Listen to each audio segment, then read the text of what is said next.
Aku showtime jangan Ikea University of London Meja do Biomedical Science ne no biar ima 3% scholarship ရတာပါတယ်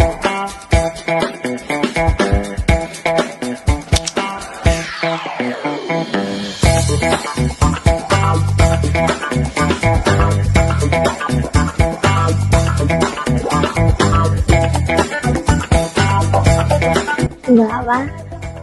ဟောဒီမနာမည်ကတော့စုရက်တဲ့နေဖြစ်ပါတယ်ဒီမှာ MSI မှာ GD တက်ခဲ့ပေါ့နော် GD batch 21ပါပြီးတော့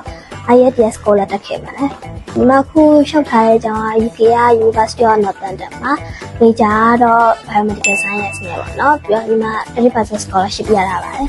MSI Academy ကပြောမယ်ဆိုရင်တော့အရင်စိတ်ရှိရပေါ့နော်ပြီးတော့ဟိုမတို့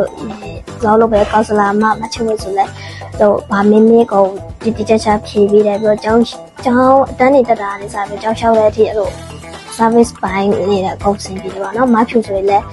ကိုလုံးကိုအစီအပြလုပ်ပြီးဘာမှစိတ်ပူကြအောင်မရှိပါဘူးမ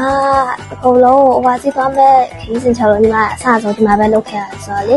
အဲ့ class တွေကိုလည်းဒီမှာပဲတက်ခဲ့တယ်ပြီးတော့အခုကျောင်းသွားတဲ့မဲ့ visa ကိစ္စတွေဒီမှာပဲအစဆုံးလုပ်ခဲ့ရဆိုတော့ကောလုံး class တက်တာကနေပြီးတော့အဲ့ visa ကိစ္စတွေအထိကောလုံးချောချောမွေးနဲ့ဆင်နေခဲ့ပါတော့အဲ့တော့ recommend ပေးချင်ပါတယ်လို့